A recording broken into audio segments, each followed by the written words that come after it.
If I had to start over learning vocal mixing from complete scratch, I'd do things completely different. Because the truth is, when I first started, I wasted so much time on things that didn't matter. I skipped over the things that actually made my mixes sound pro level. And trust me, I learned the hard way. My vocals used to sound robotic, muddy, and completely out of sync with the beat, all because of one simple mistake that I didn't even realize I was making. If you're just getting started, or if your mixes still don't sound professional, watch this entire video because I'm about to break down exactly how I learned vocal mixing the right way. For example, check this mix out. This is what we're gonna be working with today. This is what it sounds like without this vocal chain. I said the last time that it's the last time. I swore not to. Here's what it sounds like with it. Get her again, I swore not to rewind it. Love is such a tricky game, I'd rather not be blinded. I can't find your heart at all, no, tell me where to find it. Pretty clean, huh? All right, so most people think that vocal mixing is about just throwing some plugins in there and just like tweaking a few knobs. But if you don't have the right foundation, your mixes are always gonna sound off. And I know firsthand because when I started mixing 13 years ago, I didn't realize my DAW tempo didn't match my instrumental. This means that my reverbs and delays were completely off. My hook vocals never lined up correctly when I tried copying them to another section. And worst of all, my mix didn't feel locked in with the beat. Like it was always off a little bit. I had to just like tweak it. Do you get that too? So step one, the setup stage. Please do not skip this part. If you don't set your DAW up correctly before you even start mixing, you're setting yourself up for frustration later.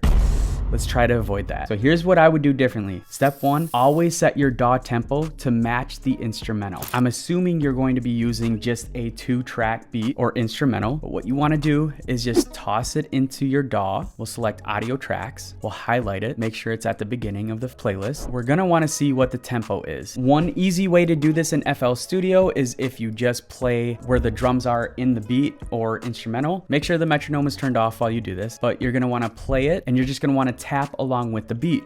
So let's play it.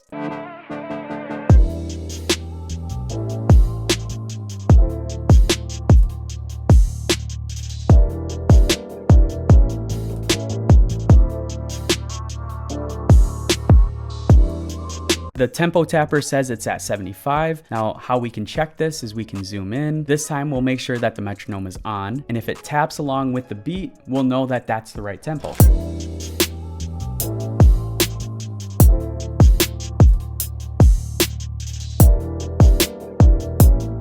You'll also want to find the key scale of the song as well. I actually have a video dedicated to finding the key scale and you can watch that here. The next thing that you would want to do is organize your vocal tracks early. So like color code them, label them, and route them to a vocal bus. For example, we have the beat and the main vocals. If we want to change the color, we certainly can. You can see that it changes the color in the mixer as well. We could just keep this vocal a blue color, but this way it distinguishes what the instrumental or beat is as opposed to the vocals. And what I usually do to set it up too, just to make things easier, you can rename everything in the mixer. You want to hold shift, left click, and just type beat. That way you know that that's the beat stem and this is the lead Vox stem. And that way you can take this Vox, this lead Vox, and you can route this anywhere you want. There we go. So that's what I would do first. And then what I would do is use a template or a preset chain so you're not starting from scratch every single time. More on that later though. Let's move on to step number 2. Use a reference track. Now this right here, this is a game changer. If you've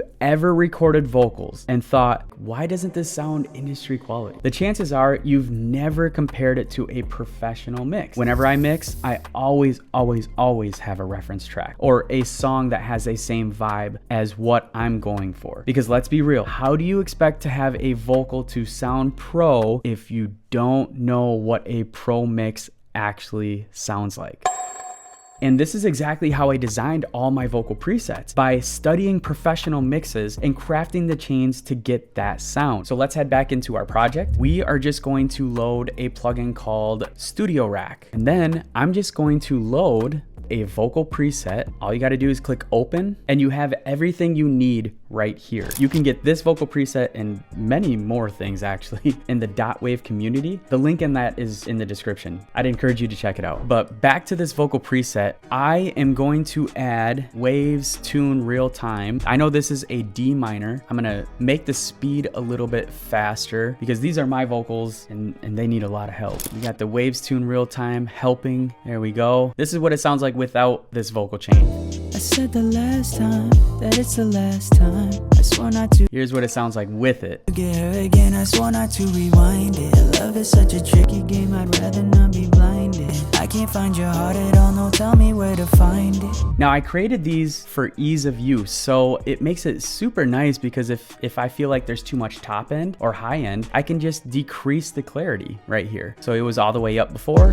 I said the last time that it's the last time. I swore not to get her again, I swore not to rewind it. Love is such a tricky game, I'd rather not be blinded. And that sounds much better. And these are all just one knob tweaks that you can do just to get your vocals sounding professional right away. That's what we would do. Now, step number 3 is going to be EQing like a pro. Subtractive EQing is greater than boosting. Here's what I mean. Let's open up the F6 EQ. What is the first thing that you notice just by looking at this? One of the biggest mistakes that beginners make, they think EQ is all about boosting the frequencies, but actually subtractive EQ is even more powerful. Instead of boosting to fix a mix, start by removing the bad stuff first. Cut out that muddiness around the 50 to 250 hertz by applying a high pass filter to make your vocals cleaner, and then reduce the harshness by doing what I call an EQ sweep so it doesn't sound too sharp. I have a more in-depth video on EQing here. That's it. This one mindset will instantly make your mixes sound cleaner and more balanced. I'd encourage you to try it. Those are the exact steps that I would take if I had to learn vocal mixing all over again. If this helped you out, please hit that like button and just let me know in the comments what's your biggest struggle you have when it comes to mixing vocals. And if you're serious about getting better, watch this video right here. I'll see you in the next one. Have a blessed day. Peace.